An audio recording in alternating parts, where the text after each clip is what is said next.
There's enough uncertainty to go around right now. You must unite reduces it. what has been set asunder. We are TFR, Truth Frequency Radio.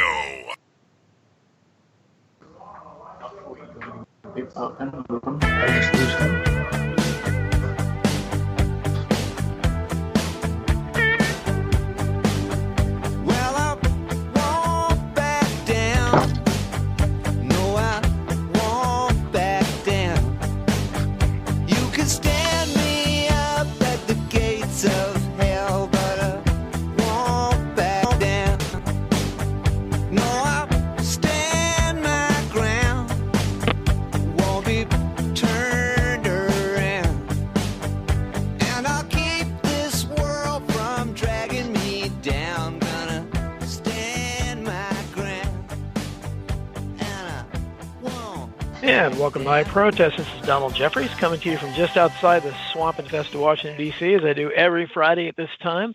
A very special guest today. I'm really honored to be talking with Roger Stone. He really doesn't need any introduction. Everybody has seen him on television probably a million times and knows his unfortunate set of circumstances, which we're going to talk about here today. Roger, it's just an honor to have you on the show. Welcome. Donald, I am delighted to be here. I have, for a couple of years now, recommended your book, Hidden History, for anybody who wants to know what has really happened behind some of the biggest scandals and controversies in American history. It is really one of the best written, best documented books for anyone who's interested in the truth. Well, that's very kind of you to say. And of course, you were kind enough also to write the foreword to the paperback edition of Hidden History. So anybody gets it's going to see your name on there as well. But, I understand you, this is kind of an exclusive here. I understand you got some news today, and I guess it wasn't good news.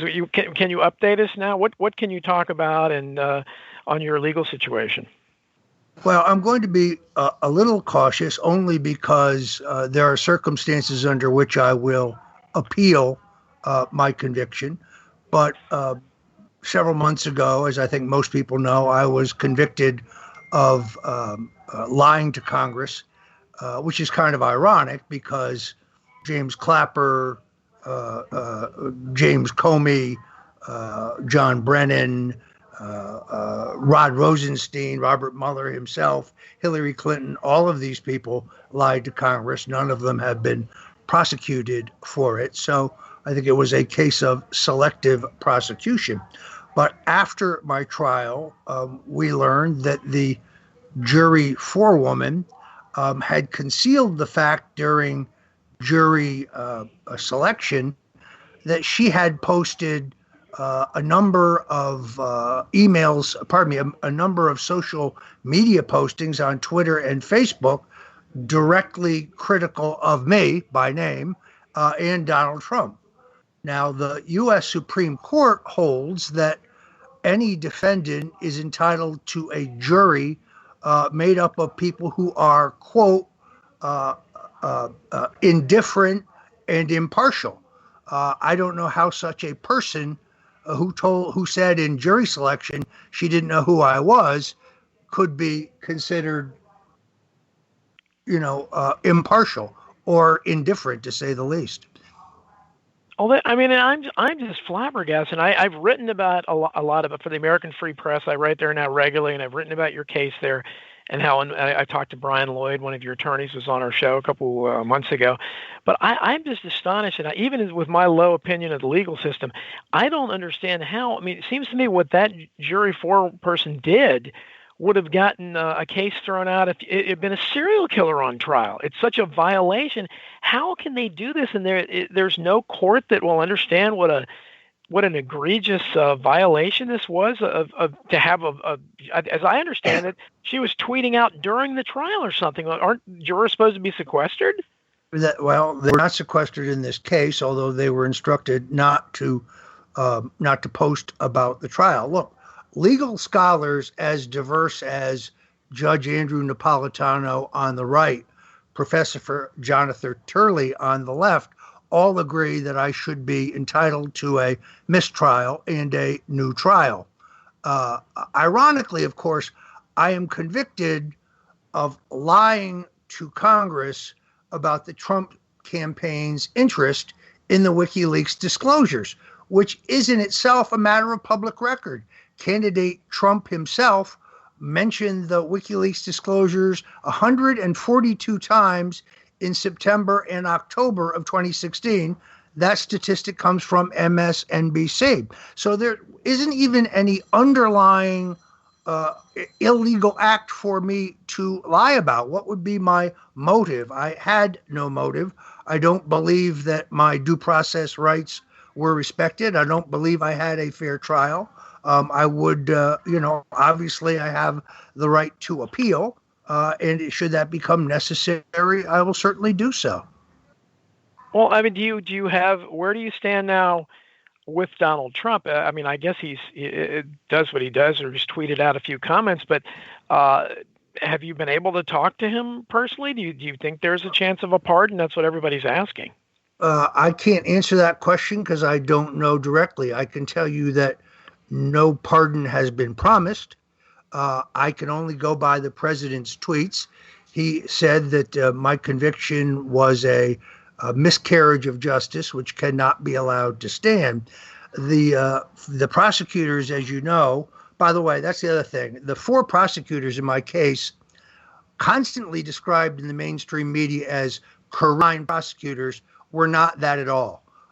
Jonathan Kravis, the lead prosecutor, was Barack Obama's deputy associate counsel in the White House, not a career prosecutor, a political appointee. Aaron Zelinsky, appointed deputy counsel to Hillary Clinton at the State Department, not a career prosecutor.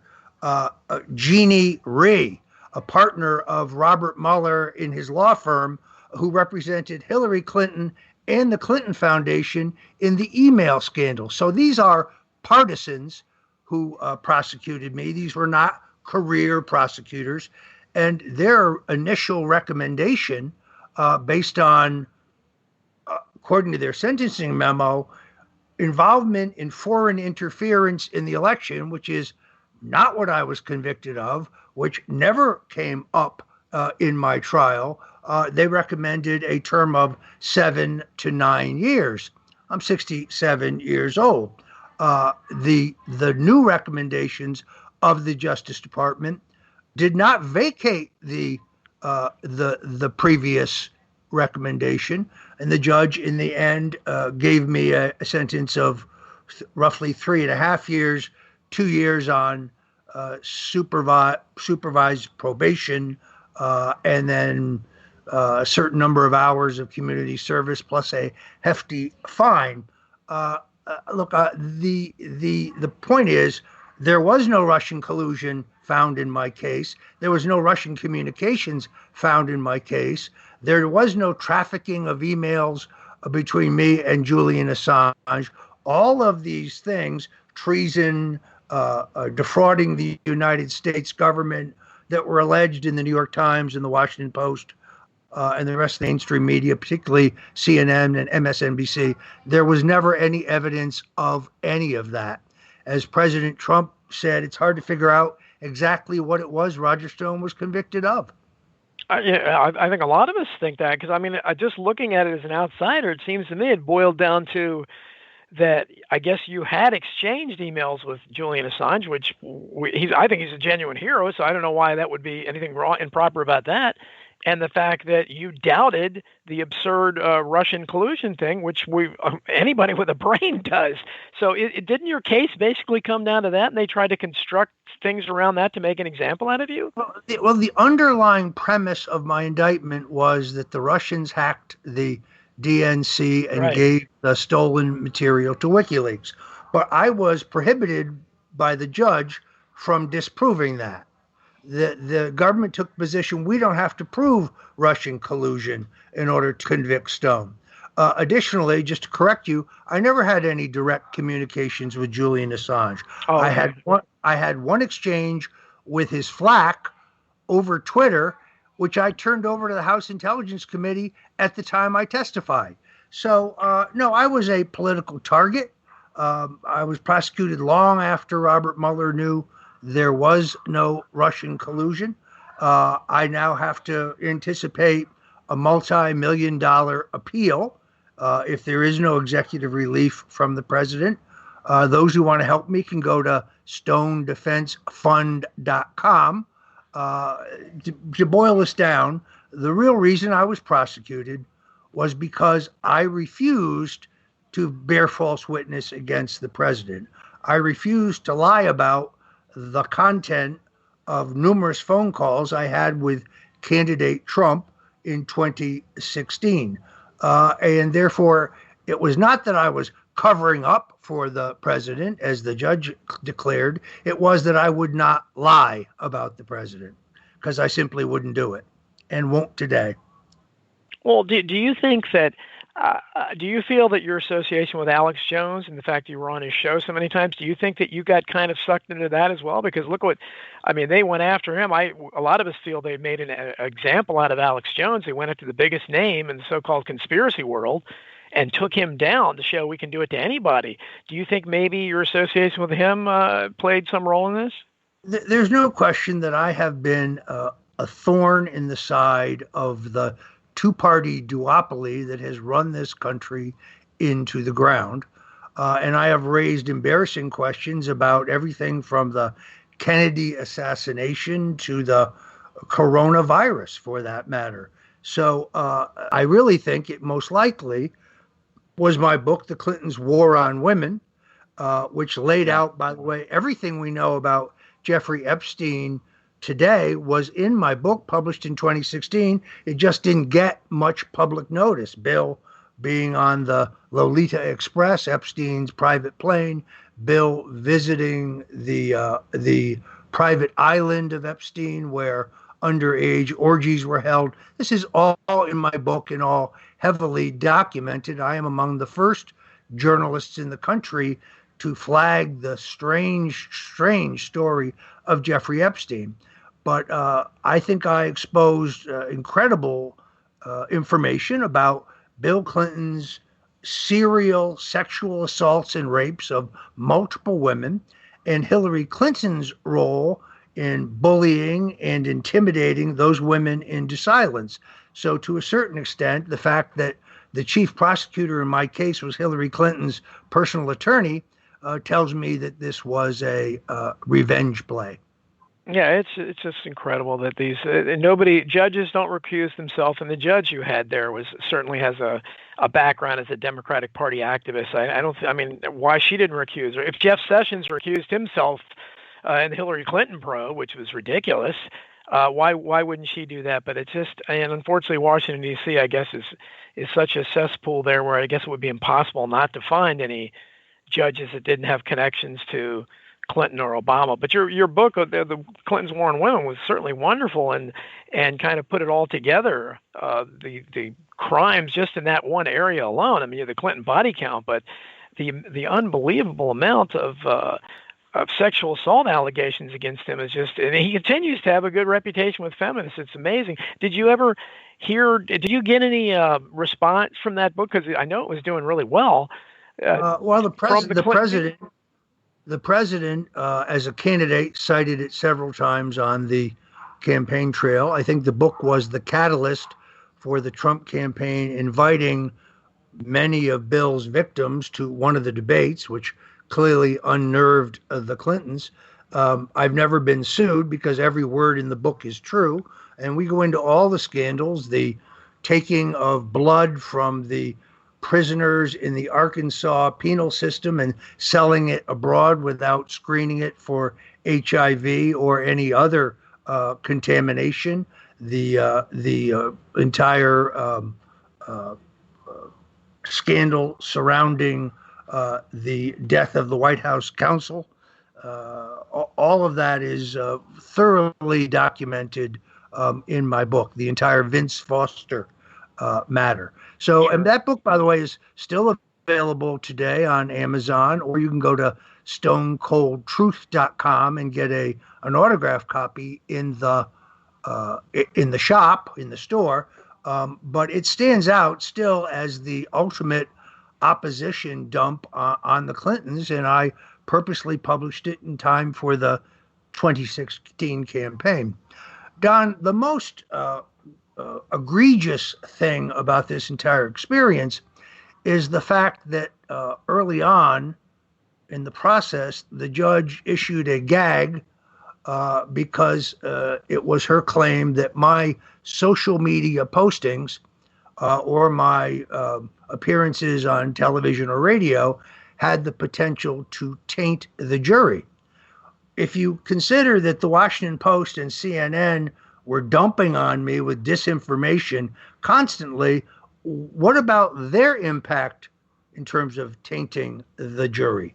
Now, ironically, if you go to Google Trends, there's a sharp spike in those looking up Roger Stone every time the judge attacked me from the bench. So there was never any evidence, empirical evidence, that I was tainting the jury by defending myself in public. And then to our surprise, even after my conviction, the judge left the gag order in which I was not allowed to post anything whatsoever on social media in place until she lifted it yesterday, along with her denial of my motion for a new trial. I do kind of find it interesting that at a time when Michael Cohen is being released from prison for fear of coronavirus infection, is the exact time that they want to put Roger Stone, 67 years old, with a history of asthma, by the way, into prison. It makes very little sense to me, but I will leave that to the lawyers. Yeah, that's what I'm just astonished that with all the kind of curious release of prisoners across the country because of this coronavirus, why would they be going, even if if you were guilty, which I don't think you are of, and I don't even know that they're crimes to begin with, why would they be putting someone like you in prison, no matter what your age, let alone being 67?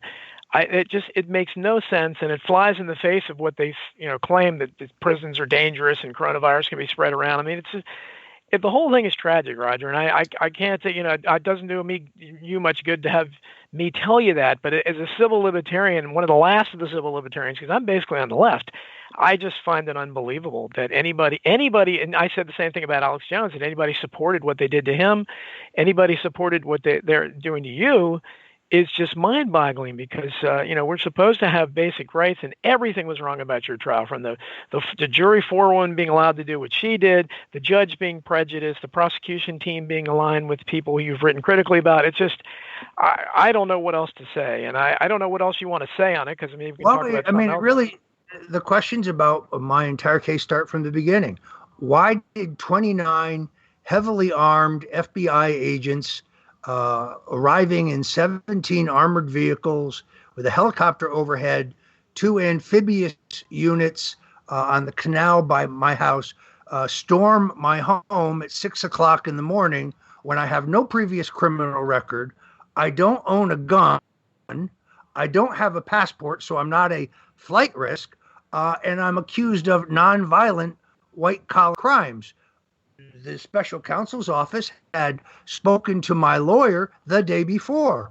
All they had to do was tell me I was being charged, and I would have turned myself in. And then the biggest question of all, if my street was sealed, if my neighbors were told to stay in their homes because it was a dangerous situation, why was a CNN film crew on the premises 15 minutes before the FBI arrived and allowed to set up 25 feet from my front door to record my arrest? And they, of course, say, that was just a lucky hunch. Why then, when Judicial Watch has sued the FBI for all the emails between the FBI and CNN, and they get stonewalled? It is clear they just wanted to put a black hat on me, make me look like some kind of drug dealer or crime kingpin, when it was completely unnecessary. I'd also point out to you that happened at a time when we had a government shutdown, which means everybody involved in that effort was getting time and a half It is estimated that they spent $1.1 million on my arrest. They then went through my home and ransacked it bottom to top for the next 13 hours, looking for evidence of Russian collusion or with WikiLeaks collaboration. And you know what they found? Nothing. That's what they found. Well, I mean, I don't know what they would be expected to find. I mean, the whole thing is mind-boggling. Even I can't believe it, as cynical as I am. But how is your?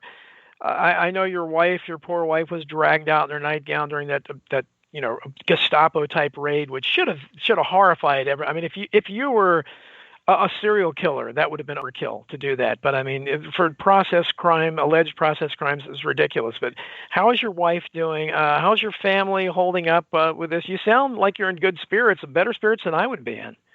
Well, they have been extraordinarily supportive. My wife suffers from not only is she very hard of hearing, she is virtually deaf without a hearing aid, but she also suffers from rheumatoid arthritis. We are quarantined, of course, as is required, and following the rules very strictly. But it is, I got to be honest with you. We have been sustained by our faith in God.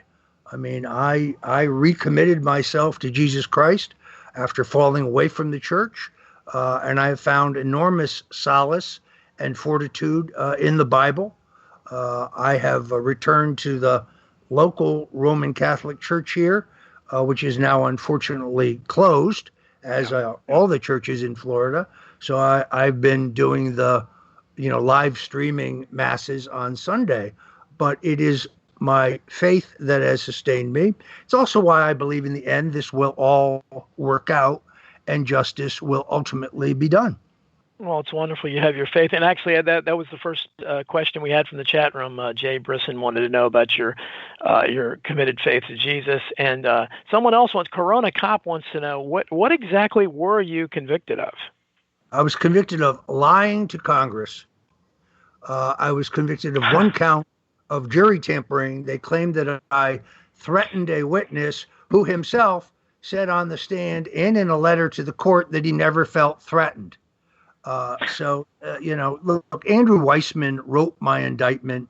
It is a contrivance, to say the least. It's kind of interesting. The Office of the Special Counsel emailed my indictment to the entire media contingent at 7:00 in the morning, even though it was not unsealed by a federal magistrate in Washington until 9:30 in the morning. By the way, since they were delivering a search warrant, the leak of a search warrant to CNN is a federal crime, but nobody will be held responsible for that. Yeah, it seems like they're really picking and choosing in this case, and it's just amazing that what has happened here. Now, what you said, I don't know how much you can talk about Donald Trump, but and as far as the appeals process, how likely it is that you will appeal this? Do you feel there's any chance? I mean, I can't believe it, but I don't know how they didn't declare a mistrial. But you were depending on the same judge, right? I mean, she's not going to declare a mistrial the way she acted. I mean, I didn't think there was. The result announced yesterday is the result that I expected after the hearing over the errant juror.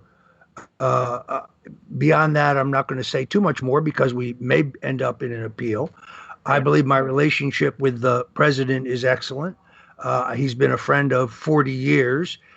He knows certainly that they wanted me to be Michael Cohen. They wanted me to bear false witness against him, and I refused to do that. I could have made this all go away. I could have eased the financial, economic, and personal pressure and had my free speech rights restored if I had agreed to lie, and I refused to do that. I am praying for the best result. Beyond that, I don't want to speculate. Well, I understand that. And our good friend John Barber asked me to ask you about Trump, and you're obviously you've written about the JFK assassination. You've talked about you believe LBJ was the mastermind behind it. How many conversations did you have about the JFK assassination with Donald Trump over the years, or did you? Well, I did because I felt very strongly that some of the records that were due for public release that were coming up, I thought it very important that the president follow through and release those records.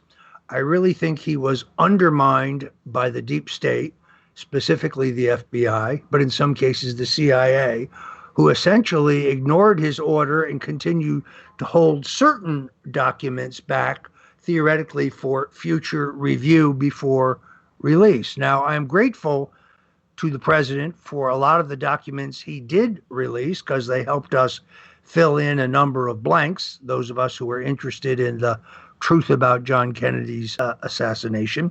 But I'm still hopeful that he will release more. The argument they made to the president that the release of these documents would reveal their sources and methods is absurd. There's nobody alive still working for the FBI who was involved in the JFK assassination. And to the extent that it's a threat to national security, well, by definition, that means there had to be some foreign power involved somewhere in the assassination of Kennedy, which is not what the Warren Commission says, and which is not what the government says. So they're contradicting themselves, ironically. I still believe that my theory, as I put forward in my book, The Man Who Killed Kennedy, The Case Against LBJ, is not inconsistent with those who say Kennedy was killed by the Central Intelligence Agency, organized crime, Big Texas Oil. All those people are correct. They all worked in concert because they all had their own individual motive for the murder of Jack Kennedy. In many ways, I think Trump is like Kennedy in that he is challenging the... You are now tuned into the truth frequency. Your protection from deception. TLR. Truth Frequency Radio. I'm sick and tired of hearing things from uptight, short-sighted, narrow-minded hypocritics. All I want is the truth. Just give me some truth. I've had enough of reading things by neurotic, psychotic, pig-headed politicians.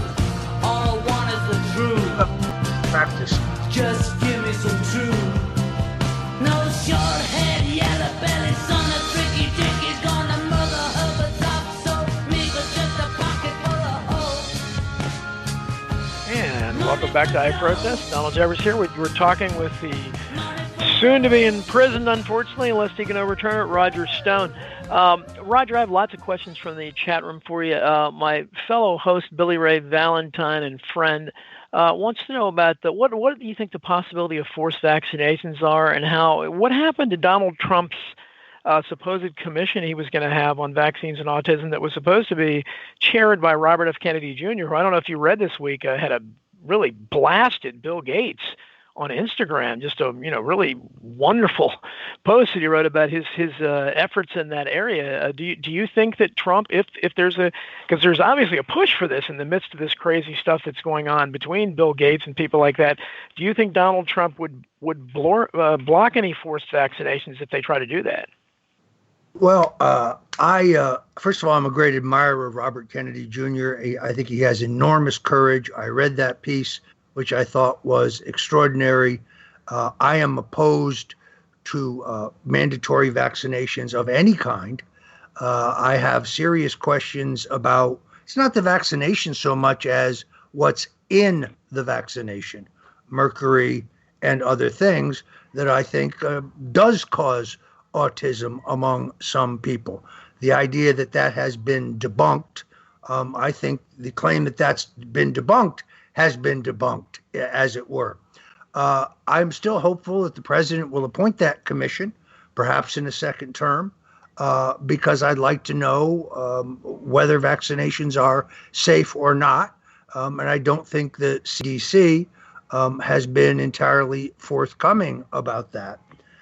So I count me in the anti-vaxxer camp. It's not my motivating issue, but I do feel strongly about it. And well, I've seen that you seem to be on the side. I mean, I've written and talked a lot about this. I don't know what's going on, but I think it's more of a plandemic than a pandemic. What do you, and on the verge of, unfortunately going into prison when so many are being released? What do you? I mean, this is unprecedented. The lockdown of society, the shutting down of all businesses, social distancing, all this nonsense. What are your impressions of what's going on? Well, first of all, I do not think that the pandemic is a hoax. I know people who have passed away from the virus. My son is a deputy sheriff in one of the larger sheriff's departments here in Florida. He has people he works with, other officers who have passed away from the virus. I think it does have to be taken very seriously. I don't believe it's a hoax. Now, has the media hyped it beyond the danger? I think there's some possibility of that, but I would rather be safe than sorry. I guess what it boils down to is I trust Donald Trump to make the right decision about when to open the country up and to listen to a broad cross-section of advisors, both scientists and economists, to make a sound decision. So I'm putting my trust in the president. I think he has done a masterful job of rallying the country. I don't think people understand the importance of any president's role as a cheerleader. I mean, this is one of the great accomplishments of Franklin Roosevelt, to rally the country. We have nothing to fear but fear itself. It's part of the president's job. Certainly, Ronald Reagan rallied the country. And I think the president's done an excellent job of that. I also think you see his qualities as a decisive businessman, not a politician, that have held him in good stead in this crisis. Those who don't want to televise his daily briefings, I think, are doing the public a disservice. I've learned something I didn't know in every briefing. So I am praying for the best. Do you see Trump being reelected? I think it's impossible to say. How much geographic dislocation are we going to have at the time of the election? Do I think he is strongly positioned for reelection? I do. On the other hand, his greatest signature accomplishment, a roaring economy, a hot economy, has been destroyed by the coronavirus crisis. On the other hand, all of the underlying fundamentals, low taxes, less regulation, are still very much in place. And there is enough time for the economy to come roaring back once we get it open. I believe that the president will get reelected. Mail-in ballots, which are specifically prohibited in 12 states by Constitution, another 35 states require some form of ID when you vote. Federal law cannot just supersede those state laws. So a national mail-in ballot, I think, is both legally and logistically impossible. I also think it is an open invitation for voter fraud. So, but anybody who tells you how the next election is going to turn out doesn't know what they're talking about, because there are too many imponderables. We don't know yet. If the country has largely gotten back to normal and the people who engaged in early voting do so again, the people who go to the polls normally do so again, I think the president's in strong shape.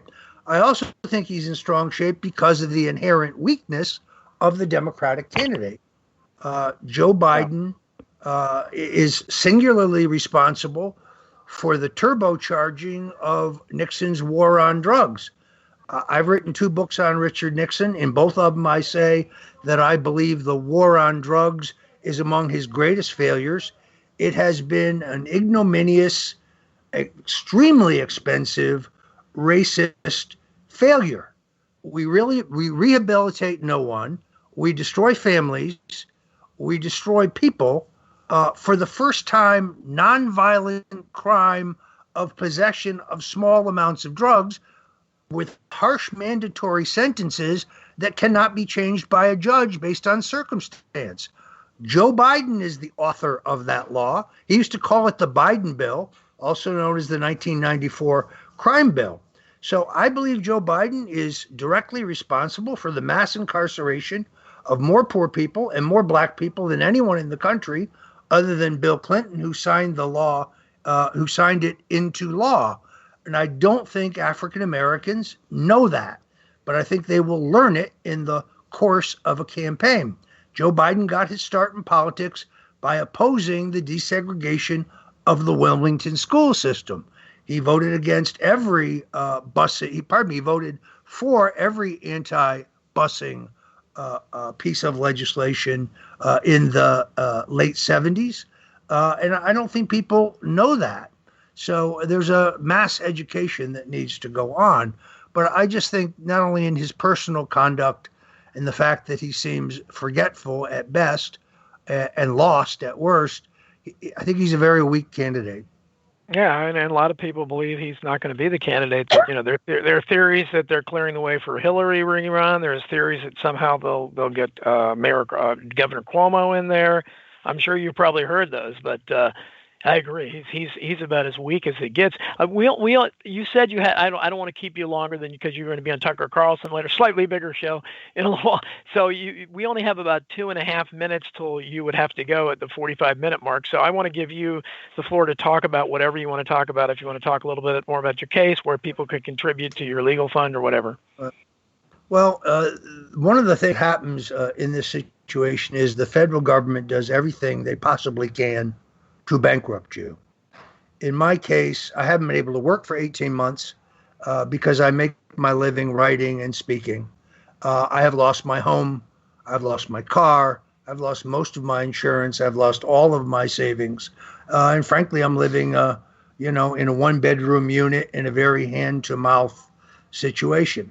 Those who want to help can go to stonefamilysupportfund.com. We use that money for groceries and gasoline and medical care.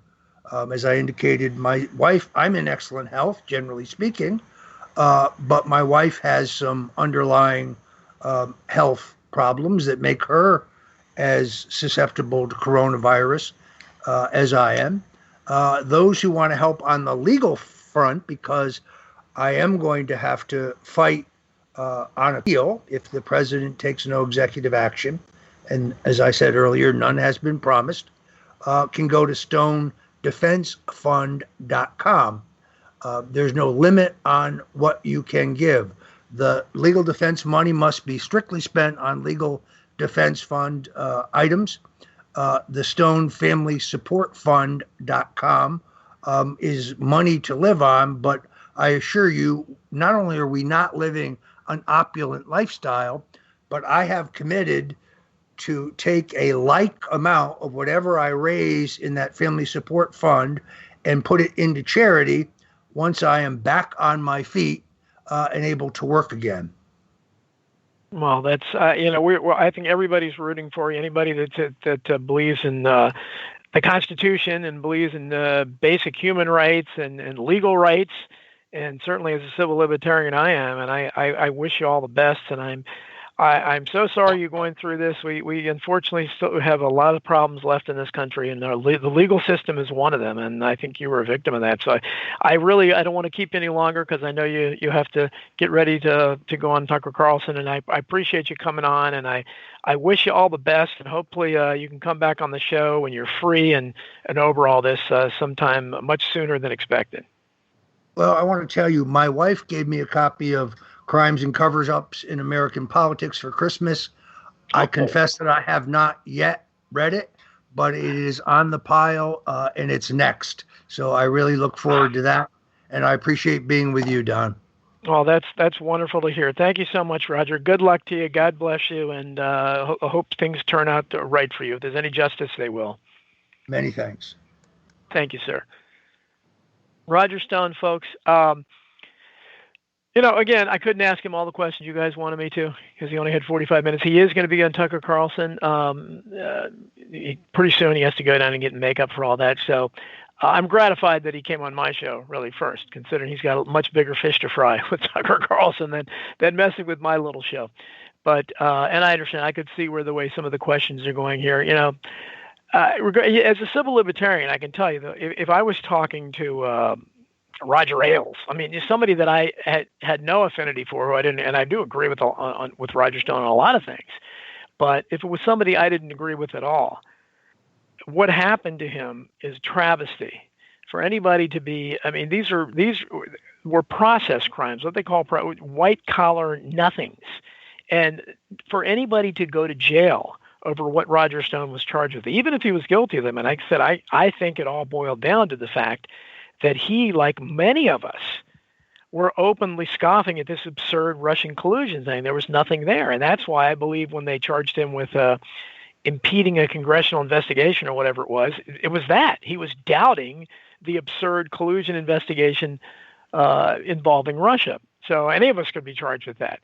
And the notion that I was wrong, I guess. I thought he had exchanged emails with Julian Assange, but even if he had, that's not criminal. I mean, that's ridiculous. And Assange should be a hero if we had a just country. So the idea that he could be going to jail, no matter what age, especially at 67 years old, his wife apparently not doing that well, and just if you look at what he was talking about, I don't think he's exaggerating. Lost his home, lost his car, spent his savings, and I can tell you, Brian Lloyd, who I had on the show, he was my friend and a wonderful guy, but he's not a high-profile defense attorney. I think he mostly handles traffic cases. For him to end up on Roger Stone's team, you can understand maybe what kind of financial resources he had.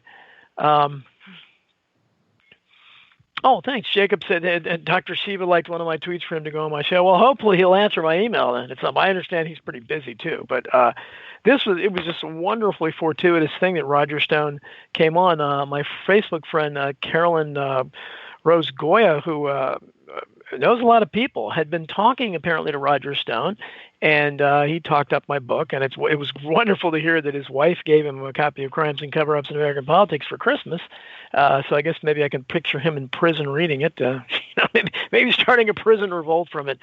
But I had, for this, I wanted to pretty much stay on the coronavirus topic because nobody wants to hear about anything else. But as it turned out, I emailed Roger, and I hadn't heard from him for a long time, and he emailed back and said, I owe you one, because if you guys remember, who've been longtime listeners to the show, it was, I guess, over a year ago, whenever the very Friday that Roger Stone's home was raided in a pre-dawn raid, that was just should have horrified all Americans, as he mentioned that CNN was notified in advance of to be there. Bam says he'd like to hear a different topic. Yeah, okay. Well, I mean, I'll definitely talk about it during the second hour at any rate, but we're talking about this now. But the same day that he was supposed to be on my show, that was the day that he had been scheduled to be on that Friday. So unfortunately, obviously, and then I feel like I'm a bit of a jinx to him because he told me that today when we were talking that, the last time I was supposed to be on your show, we had the raid on my home, and today he was scheduled to be on, and then he gets this bad news that the judge refused to declare to give him a new trial, the mistrial. So, it's really just it's tragic. And if you've been listening to my show a long time, a lot of the people I've had on the show are whistleblowers, and regardless of what they're blowing the whistle about. If you listen to my 9/11 show with my old elementary school buddy Kevin Shipp and Richard Gage of Architects and Engineers for 9/11 Truth, basically, both of those guys lost everything because, in Kevin's case, he was a CIA officer, and he started blowing the whistle on it. He didn't like what he saw. They stole his pension from him. His first marriage broke up, and you see that over and over again. Marriages breaking up, children not supporting them. Richard Gage, his marriage broke up. Neither one of their families supported them. They basically admitted to me when I had Wolfgang Halbig on the show at Sandy Hook, but again, blowing the whistle. He admitted, and it was tragic. This guy's battling cancer. He's an old guy. The last I heard about him, he hasn't answered my last several emails because I tried to get him back on because they were, they were trying to claim he terrorized witnesses, which is absurd. He didn't do that, or he's doubting the story, which we all are. But apparently he was bustled off in the middle of the night, and like 3 a.m. or something.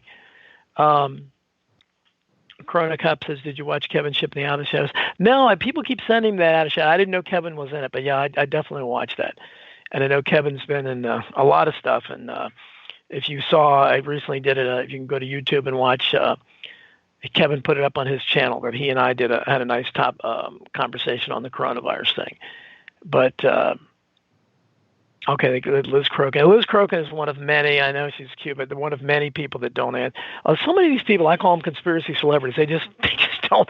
It's amazing. Their heart. If you watched, you can go to YouTube, and my friend Bob Wilson, who runs a Beatles appreciation kind of a fan page, he had me on the show. It was nice to talk about something different, the Beatles. And I can talk about show business all day long. I love that stuff. I know it inside out.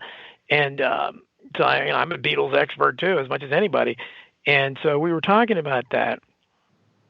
And we ended up having a show because he does JFK shows too. We did a really great show that he wanted me to moderate instead of him. So I was the host, and we had Gary Shaw, who's been on my show. It's one of my favorite critics of the Warren Commission. He's been around forever. He wrote the 1976 book Cover Up, which is a wonderful book. Just worth it for all the priceless photos alone. Just a great book, a very underrated book in the research community. And Michael Markades, who is the real-life son of witness Rose Sheremy. If you remember Oliver Stone's JFK, the opening scene is the blonde-haired actress who's Sally Kirkland, who's thrown out of the car. And that is Sally Kirkland who played Rose Sheremy.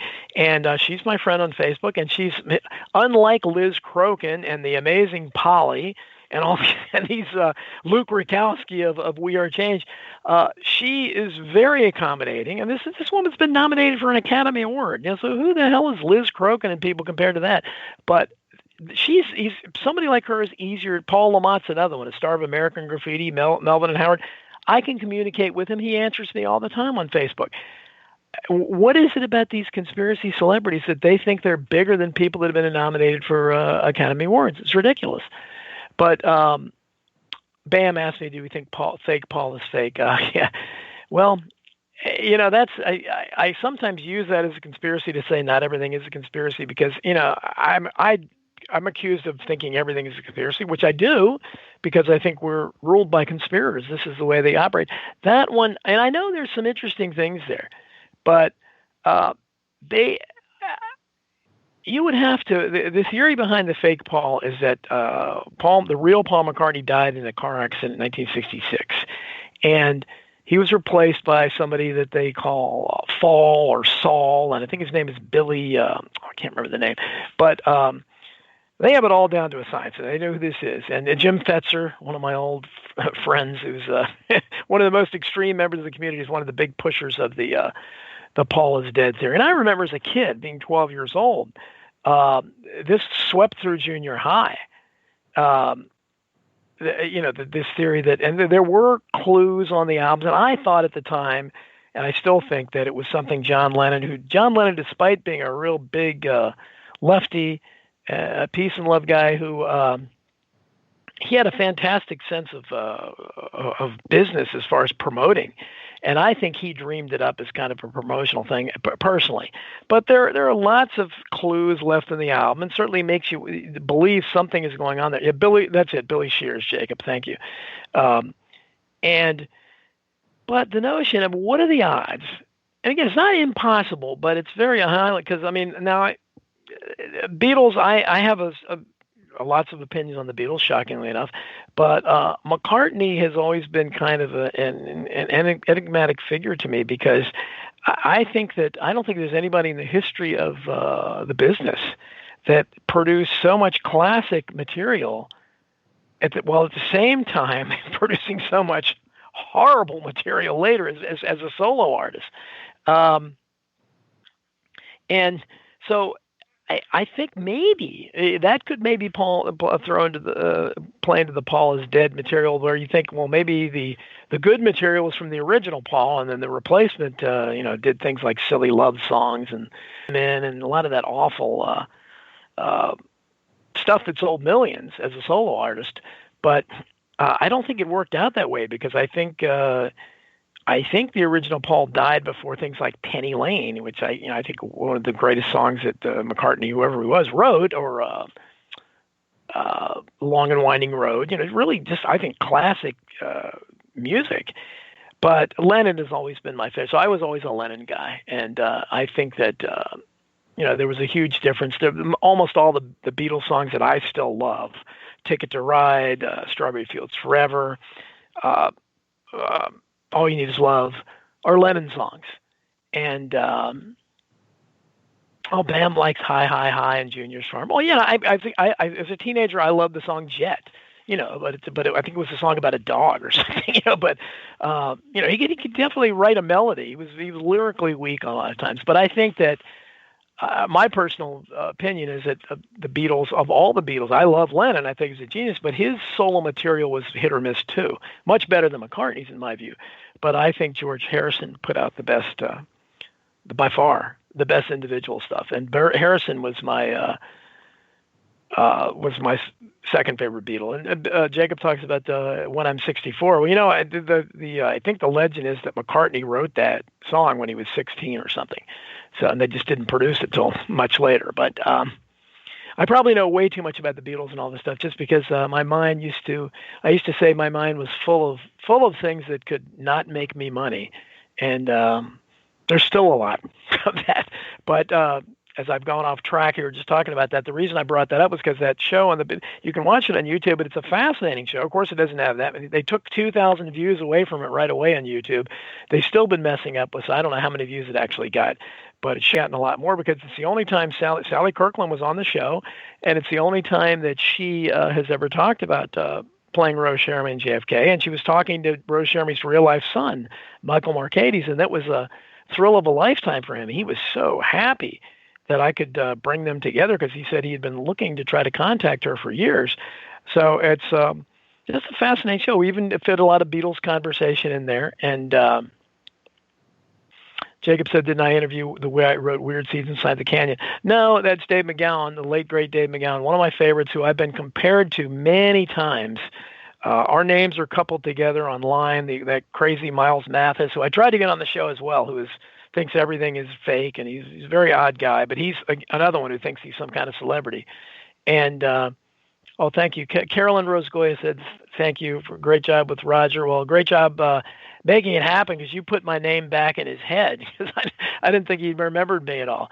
But Jacob, I didn't interview him, but I did interview, I had a show, a dedication show for Dave McGowan last year, with Craig McGowan, his brother, who I don't know if he likes me anymore, because Craig McGowan is one of the many who is so emotionally investigated in this coronavirus thing. We had some words on Facebook recently, but I had him and Maria Heller, the great Maria Heller, who, despite having, hating Trump more than anything, not that I support Trump, but, she's, okay, and all one is talking about coffee. I saw people talking about Dr. Coffee, and I thought he did a great job, and he makes a lot of sense. I don't have to buy into his. I haven't studied medical science at all, as far as knowing what a virus, if there are any kind of virus. I know Rappaport tends to that view, and I love Rappaport as well. Although Rappaport's not answering my emails anymore. But we're on the commercial break anyway. Right back with the hour-long portion of the Rant of I Protest.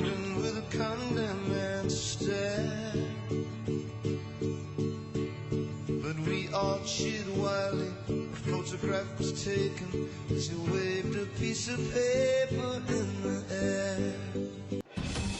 Truth Frequency Radio is your number one.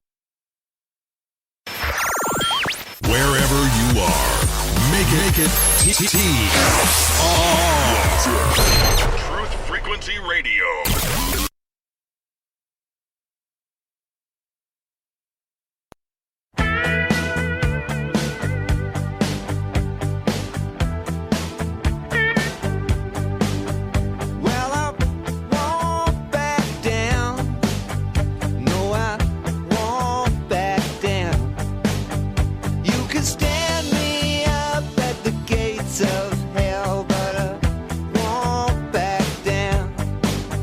No,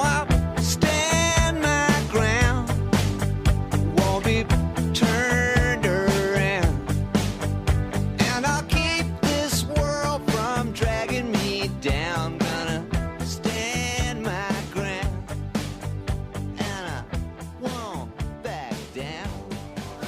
And welcome back to I Protest. Donald Jeffries with you here. I want to shout out, the chat room's nice and full today. I guess they heard Roger Stone was going to be here. Hopefully we'll stick around.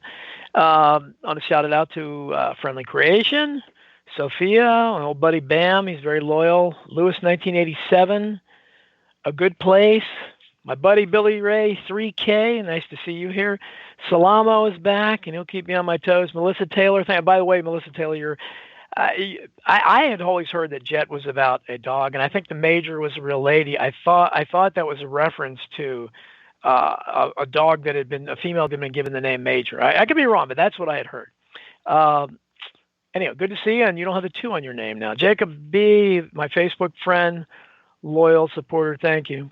Blash, Jay Brisson, who was asking questions, all one who is clearly trying to rile something up between Dr. Kaufman, and trying to undermine his credibility. Corona Cop, Gemini, Cold Brews, Carolyn Rose Goyda, another Facebook friend, nice to see you here. Gentle Civilian, and Alan Holman, who I think is from Canada. It's nice to see you. You've been here many times in the past, so nice to see you here. So at any rate,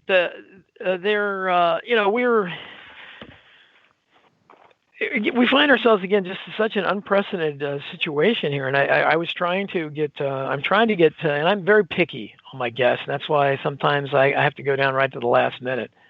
Chronicop said he reported 11 neighbors today. I hope you're being sarcastic, but the situation is just, if you listen to the Fox News break, that again, I don't know why they have Fox News breaks now, but it doesn't seem to fit really with the station's format, but that's not up to me, I guess. But when you're talking about, the Texas, they're going to let people out, masks required everywhere. Montgomery County, Maryland, which is near me, very, very liberal area. And again, liberal in this day and age doesn't mean what it means to me, people like me. It means authoritarian, basically controlling. And necessarily, of course,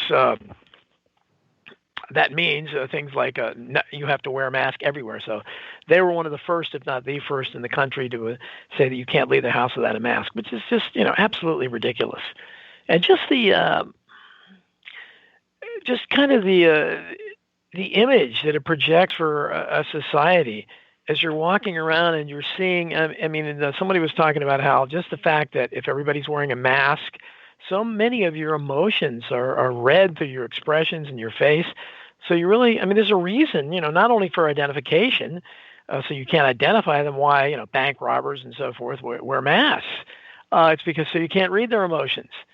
And Jacob says it's part of the ritual. Yeah, exactly. And part of the costume is right. We're all in costume. But just to see that, okay, Austin, Texas, Rebecca G says I guess you just came in. Welcome, Rebecca. Yes, I just said you required a mask in Austin, Texas as well. And again, I thought Texas is one of the places they were fired up about it. Carolyn says, Rose Goyda says, you lose your humanity. Yeah, and there's something about it because there's, you see a mask, you think, in the past you thought one thing, somebody's trying to hide and they're trying to, usually they're up to no good. So it gives a very, I don't know, sinister aspect as you're walking around. It's sci-fi, whatever you want to call it, but it really, maybe that you're in a hospital, that you're on a movie set, whatever, maybe we are on a movie set. Maybe we're all crisis actors at this point, but certainly makes it, and at this point, I would think maybe it would make it easier for bank robbers, wouldn't it? If nobody's going to look at somebody coming into a bank with a mask on at this point. They're not going to look suspicious. So, now we're that's nice. Urban protests in Texas. They've had them in Michigan, had them in Ohio.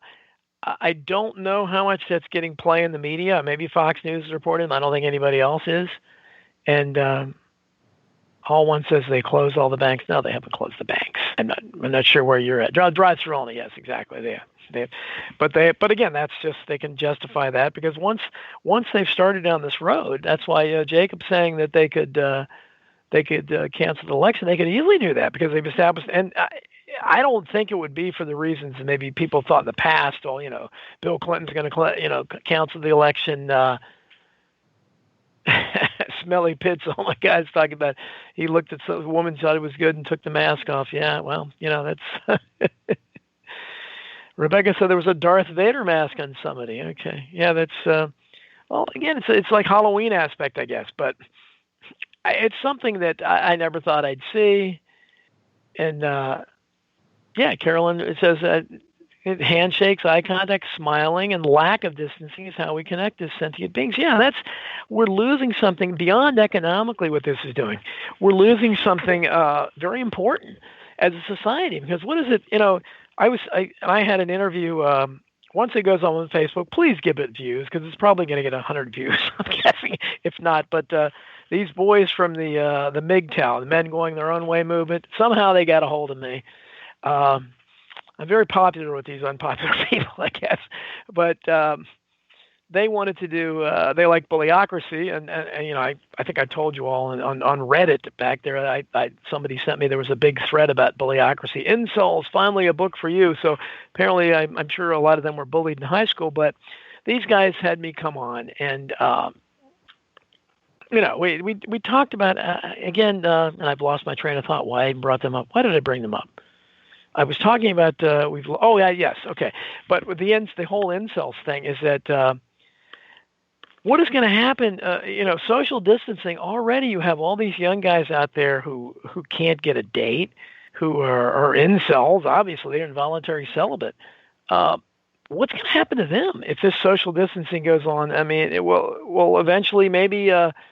And if it's really if you don't have because so far at least they're not coming after married people like us, and saying that you can't have contact with your wife and your kids.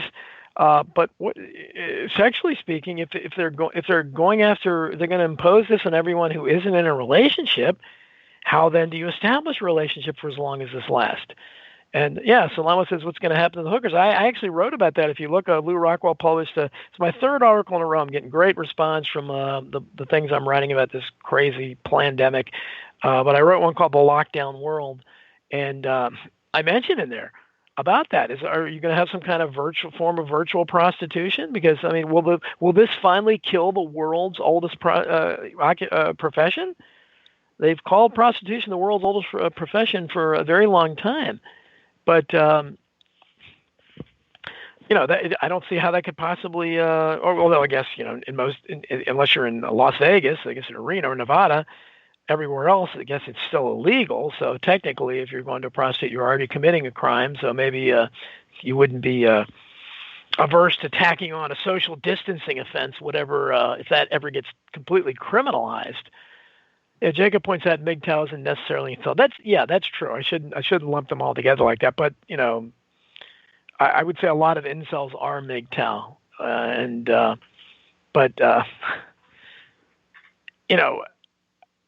what does this say about us? Because, and if you have some of these, they had reports the other day from a bunch of scientists, whoever they are, saying that we may have to keep social distancing up until 2022. So just imagine being a poor incel that, you probably don't have, what's that scene from Dumb and Dumber? So you're saying there's a chance, they're already at that point where, that's what kind of chance they have typically. And now you're taking that away from them, at least till 2022. So not to mention just the people that aren't incels that can establish relationships, but may have broken up with somebody right before this all happened. I mean, people like my kids, go to bars and want to socialize. That's all out. And what is going to happen to the bars? As a matter of fact, of all the businesses, they are probably the hardest hit because most of the other places that are trying to stay afloat, the franchises, they're all offering free delivery, and they're you can get carry out. In some places, you can get carry out at least wine and beer. I'm not sure about alcohol at some of the places, but a lot of those bars really don't serve much food. They don't have a carry-out service, all catered to their overpriced drinks and the socialization and people coming in there. Well, that's all gone now. Andrian Z says, I don't bother me because I'm not a hugger. I just like to pray. There you go. Well, that's nice. And there are people that are, I'm a big hugger. I'm a very hands-on guy. And, Jacob says he thinks it's the opposite. There's a ton of people on Tinder. Well, what are they? Are they just breaking? I mean, I don't understand what they can be doing because they can't. I mean, I guess in this, well, good. Hopefully, it results in some kind of rebellion where people will get caught on dates. Billy Ray says I'm a hugger. That's true. Yeah, we're gonna meet and hug one day, Billy Ray. Definitely. But yeah, I don't understand people that aren't. But there are people in my family that aren't either, and I don't get it. But it's unfortunate because we've lost something as a society for a long time. Corona Cop says Trump's hands on too. Yeah, as much as Joe Biden, he's hands on, and I guess nose on, where he sniffs the little girl's hair and so forth. But we've already lost something in terms of a while back. And again, most of you are younger than me, but and certainly I'm younger than this. But if you go back and look at old films, and I knew old relatives and so forth. What almost every older person did around little girls, sometimes little boys, just would be considered inappropriate now. I mean, there were strangers where you come, I can remember old relatives that just wanted to kiss you. I mean, all the old female relatives wanted to kiss you when you were a little kid constantly, and they would almost like chase you down. And certainly old men especially would give the pretty little girl a kiss, or let me bounce you on my knee. That used to be an expression too. And that would all be looked at as some kind of low-grade pedophilia now. And I think we lost something with that. There was a big song called Thank Heaven for Little Girls. Maurice Chevalier, who was a star in Hollywood, that was his claim to fame, that song. And even as recently as 1978, Brooke Shields was really put on the map by the film Pretty Baby, in which she was 12 years old and she was completely naked in the film. The film today would be considered child porn. It played at the Cannes Film Festival. Louis Malle, who was the husband of Candice Bergen, the star of Murphy Brown, was a director. So, these things already have changed. And you go back and look at all the songs, the rock songs that had, Happy Birthday, Sweet 16, You're 16. Ringo Starr did speaking of the Beatles, did a remake of that. Yeah, and again, but this is part of our culture. And once we began to start looking at that, okay, askance at that, well, that's not normal. And I think we lost some human interaction there between adults and children because, those people, I don't think most of those people were thinking about having sex with those kids when they wanted to kiss them or bounce them on their knee. I don't think so. Maybe some were, but I don't think so. But so I think we started to lose something there. We already had kind of a touch-me-not aspect to Billy Ray says she's only 17, forget the band. Yeah, I mean, there were tons of 16, and not to mention, and as I wrote in Survival of the Richest, I had a whole talk about, all the rock stars that were caught with underage girls constantly. It was like a thing. And some athletes as well, and they got off all the time. Meanwhile, you have 18-year-old boys that are caught having sex with their 16-year-old girlfriend, the most normal thing in the world, and they're charged with statutory rape, sometimes go to prison. So everything about our system is inconsistent. But the reason I bring that up is because now we may be taking that next step. We may be going from criminalizing what was considered natural human behavior between adults and Shirley Temple. Melissa Taylor mentions Shirley Temple. Yeah, and Shirley. There were stories later that Shirley Temple, was some guy pulled his thing out in front of her and waved it in front of her, and she giggled and he got all mad or something. There, who knows? I mean, I don't know how much, and certainly there may be some of that then because she was very young then. But she was a big moneymaker too. She was the biggest movie star in the world at when she kept 20th Century Fox afloat. But now we're looking at we've already kind of criminalized conduct. How many parents have been arrested for taking pictures of their kids in the bath? That's happened. We're back when now you don't have to worry about it as much, I guess, because everything's digitized. But back when they had Photomat and all those those where you get into pictures developed at the drugstore or whatever, some people would find those kind of photos and report them, and people's lives were ruined. They were doing anything inappropriate at all. Again, they were the most natural thing in the world. It was considered cute, it wasn't considered sexual. But now we're talking about going way beyond that and criminalizing the most basic things in the world. Holding hands, getting within just a hug, coming up and hugging somebody, shaking hands. Dr. Fauci has said that we may never go back to shaking hands. Think of that. This is a hallmark of our society. Shaking hands. What do you do when you meet someone? It's a greeting. What do you do after every sporting event if you're a good sport? You shake hands. I mean, just really, this is an awful suggestion, but that's what you would expect from him. Jacob says someone at Bill Gates' house found 50,000 child porn images. Well, that wouldn't surprise me, again, because that's, I've written, of all the things I've written about, that's always been the most disturbing. I have a whole section in Hidden History on child sex scandals. It's clear, and we saw it with Pizzagate, and the Comet Pizza, which I do not think has been discredited at all. I'm sorry. Alex Jones's ridiculous apology, not to the contrary, but oh yes, I know what Melissa Taylor. Yeah, yes, that was this week. Yes, where it was found on the computer and his assistants. They found a fall guy, Patsy. Yeah, exactly. That was incredible. And if you remember, I don't know, 5-10 years ago, there was an astonishing number of workers at the Pentagon that were found to have child pornography on their work computers. Now, somebody that had a work computer for many years, worked in IT, I would never have dared to go to a porn site on my break. I mean, and the early days, they didn't block those sites, so you could theoretically do it, and some people did. But later, they blocked all those sites. But it wouldn't have occurred to me. But this is child pornography on work computers for the Defense Department, the Pentagon.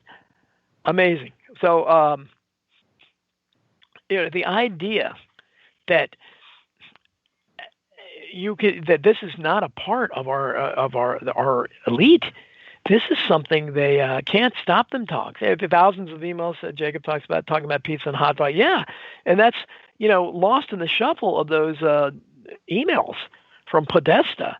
That kind of got lost in the shuffle. They just called it Pizzagate, but you forgot the reason why it was called Pizzagate was because those emails, they kept talking about pizza and pasta. And apparently in this underground, this dark underground where these pedophiles and child exploiters exist, pizza is, I think it's pizza for little girls and pasta for little boys. I think that's what it is, are the code words. And hot dogs, I think, is another one. I guess little boys. I'm not sure, but I remember somebody Rasta Masta talks about the 60,000 worth of hot dogs in Obama's email. Yeah, there was something connected with Obama about that. But this is a very a part of it all that most of us don't want to confront, because we can confront that they're corrupt, but it's hard for us to believe that that the most powerful men, these are men that can have anything. They can, but there's some bizarre mindset with these people where they purposely go against really vulnerable people like children or disabled or something. If you remember, Al Gore was accused of raping a maid at a hotel. I don't know. I don't know if it was when he was vice president or not, maybe after he got out of office. But again, I'm not cutting down anybody's looks, but they published photos of the one who, and of course it went away, nothing happened because he's Al Gore. Feminist groups ignored it, but she wasn't attractive in any sense of the word. She was older. There was nothing about her. And Al Gore, in his position, you would think that he would probably be able to get some much younger women that would just throw themselves at him because he's famous. He has money. That's just, what happens with celebrity. But apparently there is an element to this where people in his position will sometimes do that.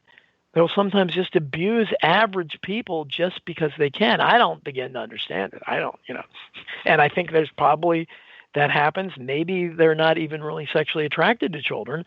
They just do it because they can. And of course, there's what is it, the adrenochrome or something? Somebody can help me out in the chat room. That it's been all in the news. There's supposedly some kind of natural substance or something that they believe that they get from children, either by having sex with them, maybe drinking their blood, or I believe they've had things like have blood transfusions from young people to older people. They think it causes them not to age. It can help them health-wise. Adrenochrome. Thank you, Rebecca G. Yes, adrenochrome. And yes, you did, Jacob. Thanks for sending me a video. I get so many videos from people, and I appreciate it. But so who knows what's going on here? I mean, maybe is this somehow connected with? Rastamas said adrenochrome's a crazy high, but is there? Is this somehow connected to the vampire mythology? Who knows about the blood? The blood is the life, Mr. Renfield, as the Dracula said. Is there something there? I don't know, but there is. The virgin blood and so far, sacrifice of virgins, all this connected. Who knows? Is there some kind of reality? But they do it for some reason. And because a lot of, most of these people have kids themselves. I mean, Bill Gates, I think, has 2 or 3 kids. So what does that say about them, how they can do something like that? I mean, I can't begin to understand it. But it's something where most of us, I think a lot of us, maybe if we harbor a fantasy, we might think about being able to, get really powerful, powerful women to submit, to be, oh, wow, I can have sex with them. I can understand that fantasy. I don't understand the fantasy, but then I'm not powerful. But maybe if you're really powerful, maybe it's yes, Rastamas is talking about the blood transfusion. Thanks for leaving. And The Guardian had a story. Yeah, it's been in mainstream news. And yes, Jacob talks about the blood sacrifices. Blood is important to magical properties. Yeah, there's no question. It goes back as long, throughout history. And so I think that dismissing this is obviously foolish. And there's very... Oh, Melissa said they do that to their own kids too. Yeah, that's probably the saddest part. I mean, I don't know if, and I don't know really, Bill Gates has been connected to Epstein and everything, and he's an easy whipping boy. He's not my favorite guy, but I'm not sure how much would directly be involved with this, but nothing would surprise you. If you remember that South Park episode, one of my favorite episodes of South Park, and I love South Park, I reference it often, is the one where after they criticized Scientology with Tom Cruise and everything, the voice of Chef, Isaac Hayes, who had a great hit with Shaft back in the 70s. Isaac Hayes was so incensed because he was a Scientologist. He quit the show. And that's really the only thing that's better about the real old South Parks is Chef. If they had Chef because they're much better. They've gotten better at writing and everything. But if they had Chef, he was a great character. But they went after Isaac Hayes. He must have been so incensed. And it was the greatest episode because they brought Chef back, and of course it wasn't Isaac Hayes, and they kept electronically 2-word sentences into him, so he would say various things that he'd said in shows where it was wonderful. But he had gone and joined the group called the Super Explorers Club.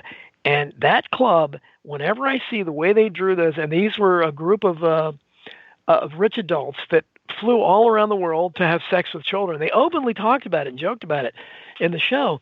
And one of the guys that they drew that would have the big smile, Super Adventure Club. Thank you, Bam. Super Adventure Club. Okay, I thought it was Super Adventure Club. Wonderful. But if you saw if you look at that look, you can see when Bill Gates has his inappropriate smile, he looks like a member of the Super Adventure Club. I mean, he has it down pat. You can see him smiling over a group of kids somewhere around the world that he's just had sex with and abused. It's amazing. So I can reference South Park a lot, and just very funny stuff. But So I think a lot of them have that look, but Bill Gates really has it more than any. He has that exact look the cartoon character had there. So there's a lot of symbolism there. I think they want to get their vitality, and all of us like being around children. Most of us do, because of their energy. They exude an energy, and it's contagious. Enthusiasm, stuff that we lose as adults. And that's one thing I've tried not to lose. All of us as we age, we just we tend to have less energy and less enthusiasm. That's why I love John Barber. He's going to be 87 next week, and he's got the enthusiasm of a teenager. That's why I enjoy talking to him all the time. He's always talking about what his ambitions, his plans, and stuff. And nobody that age does that. It's just wonderful. Commercials coming up. I'll be right back after these words. Out of the airplane stepped Chamberlain with a condemned man to stare. But we all cheered wildly. A photograph was taken as he waved a piece of paper in the air.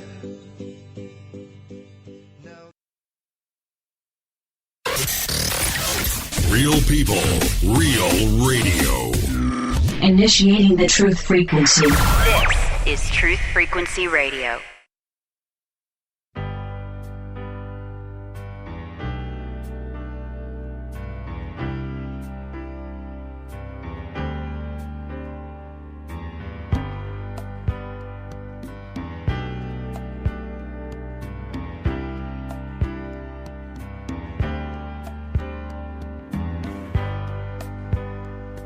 Coming down the street, coming right down the middle. You gotta keep the beat, but there's blue as the ocean. How the sun shines down. And welcome back to I Protest.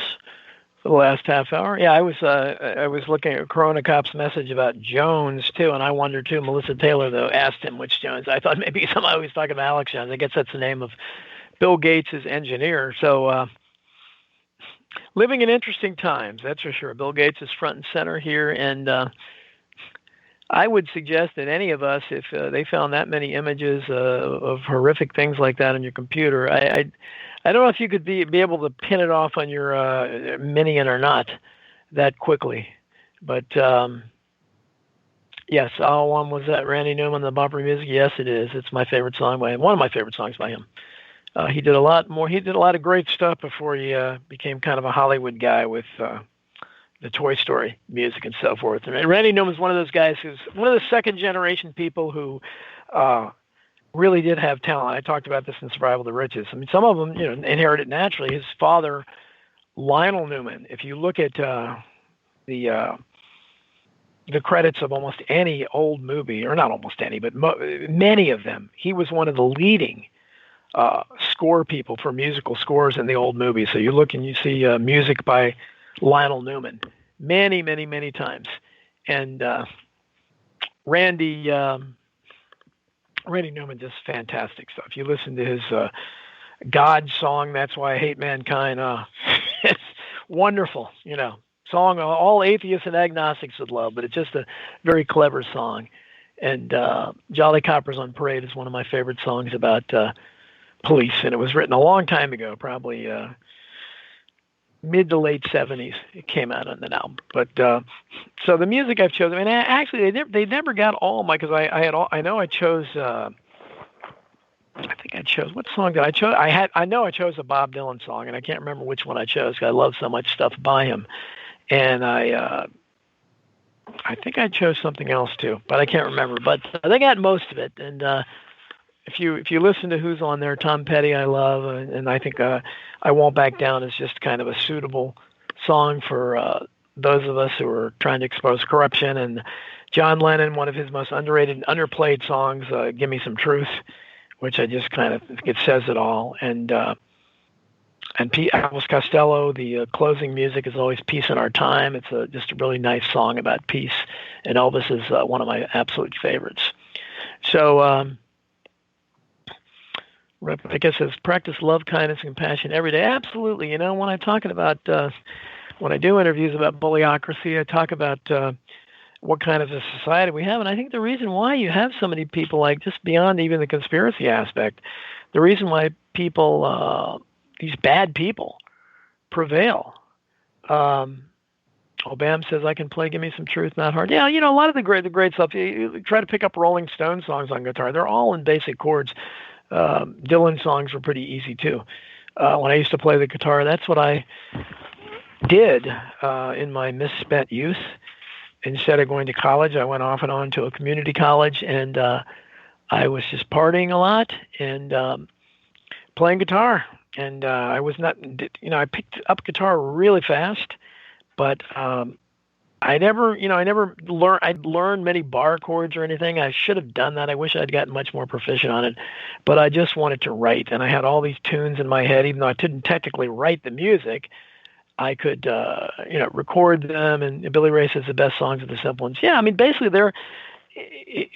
once you know music, almost all songs are in they're in a key. So I love the key of G. Most songs are in the key of C, but I love the key of G. And if you use G, especially like going back to the 50s, the doo-wop songs and everything, almost every one of those songs, I could have been in Foreigner, Don Jake. Yeah, Foreigner was one of those groups I hated when they first came out, but later they had I Want to Know What Love Is was a pretty decent hit in the 80s. They were better in the 80s, I thought. But yeah, I mean, I think when I was writing songs and I was writing lyrics constantly, and most of the times I had these tunes in my head, and I would write the chords down, and I would, I knew the strum I wanted and so forth, but I would go around to bars a lot where people were playing, and sometimes you see guys like me that were more confident about playing and singing. And I'd talk to him afterwards. A couple times they came back to my place, and we played songs together and so forth. And bands I would see in bars, and I saw some really talented people. One of the greatest, most talented musicians and songwriters I ever knew was the guy who was a housekeeper. Back, I was working at the hospital, and I worked inside the hospital for the 44 years I worked in the healthcare system. I started out working in the hospital, typical blue collar job, where I was, having a nice physical workout every day, but it was nice, partying hard while I was doing it. But we knew all the people in there, the young people that like to party. We'd get together. Where's the party tonight? And this guy was really much light years ahead of me, but we played together a couple times. But he was so good, and he was mopping floors for a living, and he was just such a weird guy. He was a typical hippie. He was older than me, and he don't care about money, man. And he had already turned down recording contracts because they just didn't feel right. And Alan Holman says, yeah, it's in very talented local acts, never be famous. They don't have Satan back. And oh yeah, how are you? I mean, if you look at the Grammy Awards, I mean, and there's, again, I keep up with music. I know a lot about even music today. My favorite group that's presently out there is a group called Vertical Horizon. I don't know how many people have heard. I think they're incredible. Better Than Ezra is very good. Our Lady Peace is very good. Chantal Krevziuk, who's incredible. But, Chantal is not going to win Grammys, whereas, Rihanna or Beyonce or somebody might. And it doesn't make any sense because there's so much talent there still, even though music has been diluted. It just doesn't. I think Elvis Costello's won one Grammy, maybe two. I mean, this is one of the most brilliant musicians ever, and just incredible, prolific songwriter. Graham Parker, who is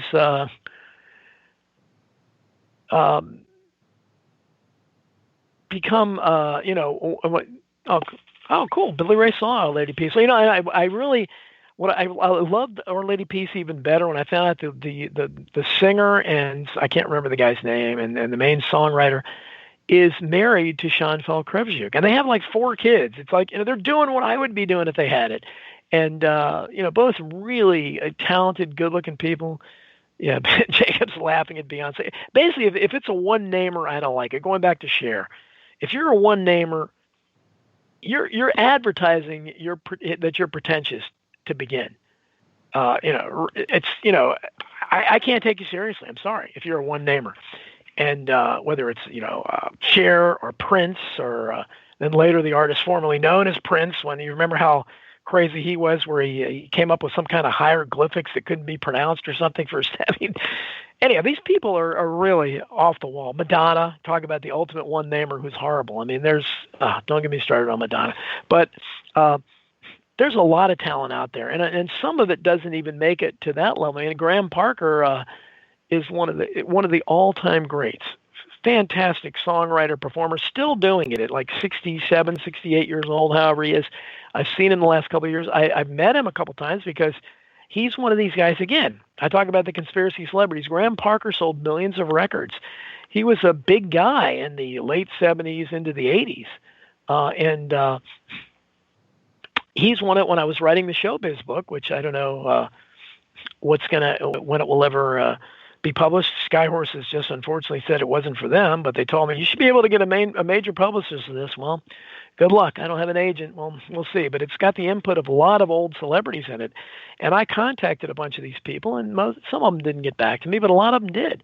And Graham Parker was one of the nicest. He got right back to me. We established a relationship. Thanks, Jacob. Go eat your dinner. Appreciate it. Always wonderful. Great support, Jacob, on Facebook and here as well.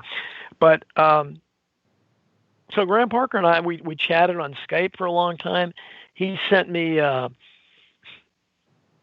tickets to come see him in D.C. the last 2 years. And I sent him Hidden History and Survival of the Richest. I had the publicist send that. I'm sorry. I gave them to him when I saw him at the concert. I gave him autographed copies. He loved Hidden History. He said he was reading it. So, that's just thrilling for me. Graham Parker was part of the soundtrack of my youth. When I met my wife, he used to be part of my mixtape that I had in my car. I mean, I had Graham Parker, Elvis Costello, Tom Petty. Especially, these are the people I was listening to mostly back then. And because those of you don't know me, if you read my novel, The Unreals, and I wish more of you would, because I don't know if I'll have another novel published, even though I have a couple really good ones out there, I think that I just can't find a publisher for. But The Unreals is out there in 2 different editions, and it's really, it tells you what my mindset was as a youth. There's a lot of dope smoking going on in the book. There's a lot of looking for UFOs. Some of the stuff that it was started by a 20-some-year-old guy, and it has a lot about Dylan, who I certainly love Dylan, and but so that was my what I really wanted. I wanted to be kind of writer, and I thought maybe I could be a writer performer, but I don't think I ever had the I can sing, but you have to have and maybe now I would have confidence. I don't know, because I've gotten more confident as I've gotten older, but I found that the few times I had a chance to perform, I just couldn't put myself out there enough. You have to be confident enough to just project and really let it out. A lot of people can sing in the shower, and a lot of people sing, but you have to really be able to do it. And I wasn't great at that. Parties and stuff, I'd be, playing, I Saw Mommy Kissing Santa Claus or Blue Christmas or something that I could play on the guitar back then at Christmas parties. And I couldn't sing loud enough to even go over my guitar. And I could, but I wasn't confident enough to. So this Bam Says Idiot went, that's a Dylan, a Blood on the Tracks album. Dylan's a curious guy because he wrote, all his greatest songs were written by the time he was 25, and then he had that mysterious motorcycle accident, whatever it was, if he had one. And when he came back, he just wasn't John Wesley Harding, Nashville Skyline. I mean, it wasn't the same kind of music, the same kind of lyrics, and he didn't really do anything like his early work. Of his last 2 albums before his accident, Highway 61 Revisited, Blonde on Blonde, 2 of the greatest albums, I think, in the history of music. Just dead on poetry. I mean, poetry that would almost rival the romantic poets that I used to read that's what I really am at heart. Bam says, Blood on the Track. Yeah, it told Blood on the Tracks, exactly. And then when he came up with Blood on the Tracks, he reverted back to his old ways, but then he just kind of went away from it again. So I don't know, maybe he had just one more great album in or whatever. But yeah, Blood on the Tracks, I played the hell out of that thing. I listened to that kind of, if you see her say hello, boy, Tangled Up in Blue, so, some great stuff. But So that's what I wanted to do. And I never gave up on my dream. And that's why I tell everyone, don't give up. And luckily I never was successful enough in life, I guess, where the pursuit of money really took over. I ended up getting a pretty low-level job in IT, but I managed to, we managed to purchase a nice home in a nice neighborhood where we're probably the poorest people in this neighborhood. I mean, Colin Powell lived in my neighborhood before we moved in, I heard. Mia Hamm, the soccer star, lived in our neighborhood. So we live in a nice neighborhood. It's just, I never made much money. So I worked the graveyard shift for many years when my kids were young. And I work all night in IT. I'd basically manage a data center at night. And people would see me in the day because I didn't sleep much. I had, a lot of energy and requirement sleep. So I was out playing with them constantly when my wife was at work. So people would see me out in the day, and they were convinced I had one of these great jobs that is very prevalent in the area, consultant type, things where I was working at home. And I gave up trying to explain it to them. No, I'm actually out working all night. Then I come back because it didn't fit with my neighborhood. But so I've been very fortunate that I was able to do that because I was kind of a goof off for a long time, and I had dreams, but I never gave up on my dreams. And while I was doing that, I was fortunate enough to have a job where I could write. And I wrote basically everything. I wrote a lot of stuff on the job on my breaks, put it that way. And so I never gave up on it. And I was my novel was published when I was 50.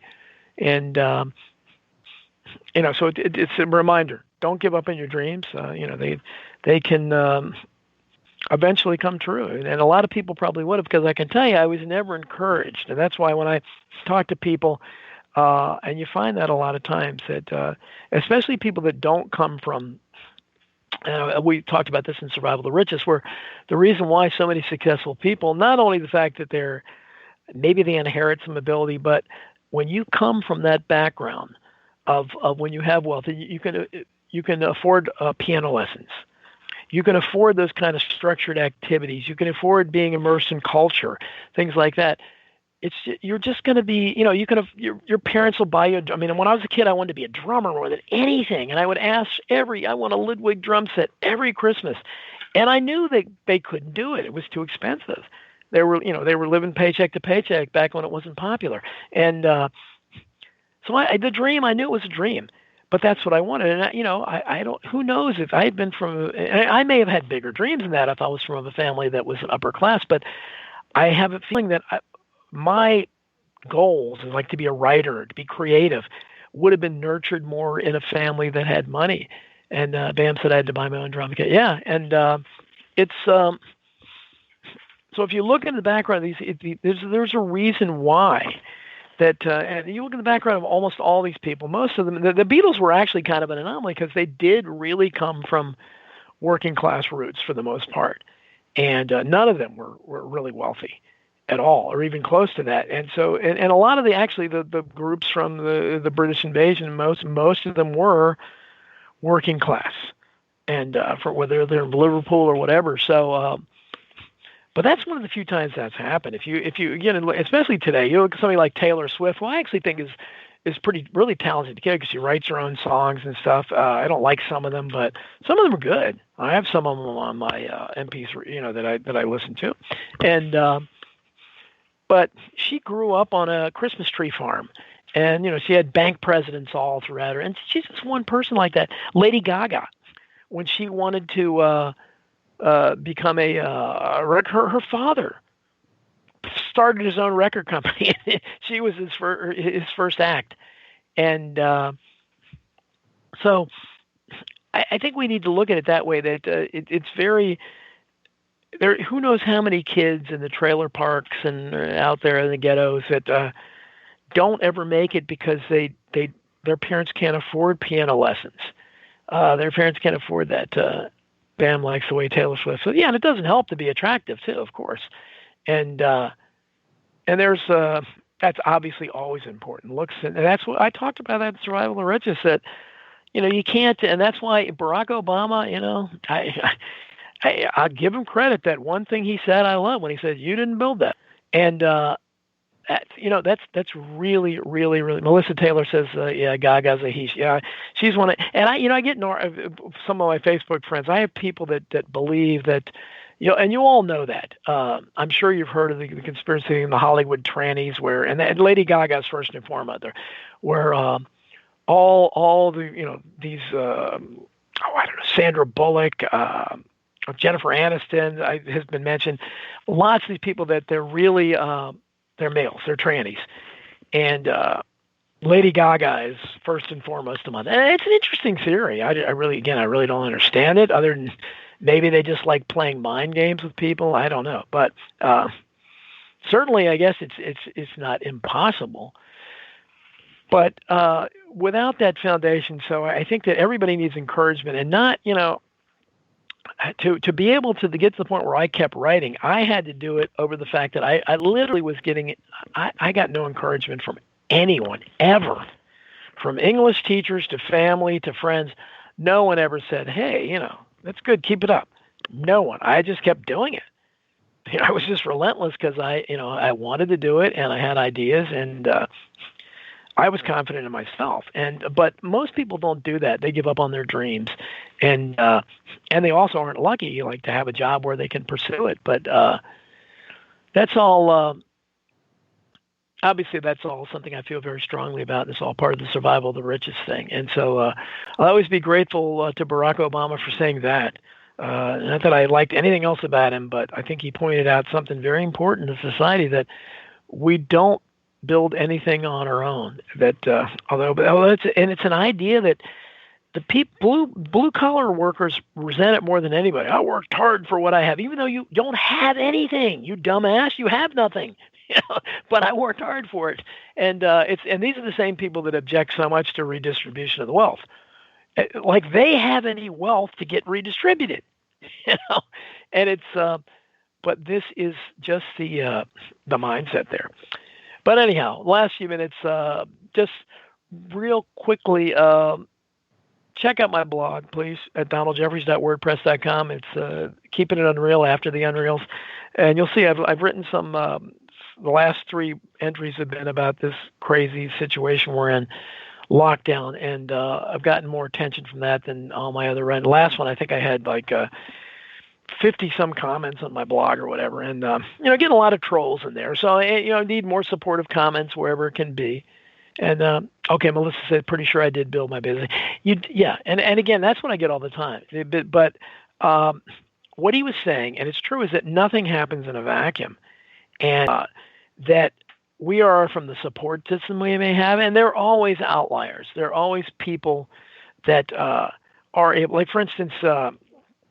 You'll read about football players like Terrell Davis, who I think ended up making the Hall of Fame. But I mean, when he unlike most of the kids in the ghetto, he actually had a father in his life. But this guy would have been better if he didn't have a father, like most of them, because he used to like sit them on the couch and fire gunshots over their heads. I mean, just crazy stuff that would drive anybody to a mental institution. But he was strong enough to survive. But he's 1 in 1,000 probably to do that.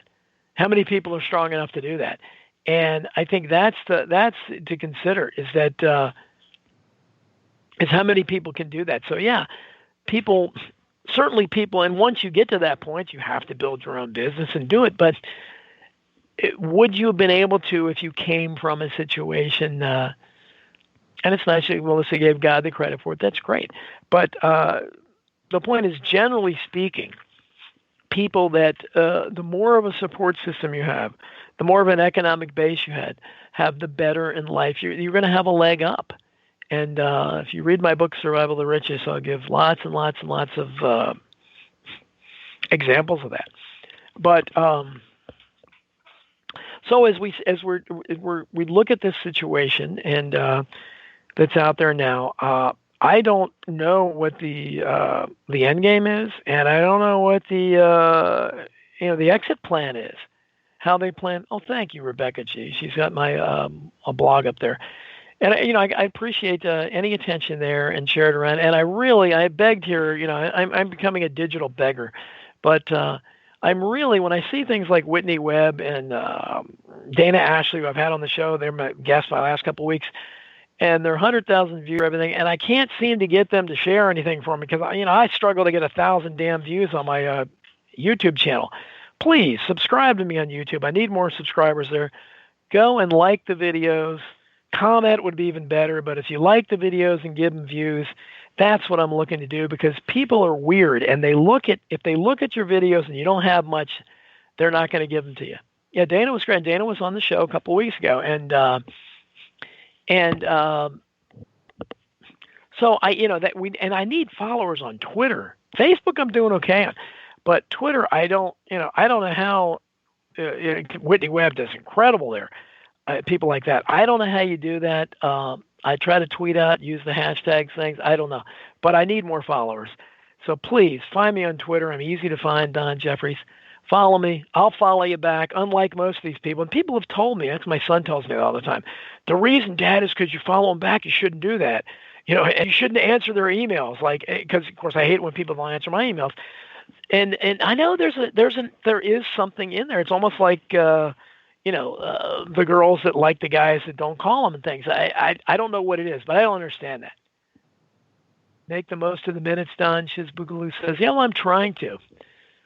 Bam says, oh, he's not on Twitter. Okay, yeah, Bam, it doesn't seem like he's on social media much. Well, if you are, I'd appreciate it. But and of course here, anything you can throw in the digital bucket. I'm thinking about going on Patreon. I hate doing it, but it seems like Kevin Ship and all my other friends are doing it. So I've got as much of a claim to do something like that as they do. So I may look into doing that.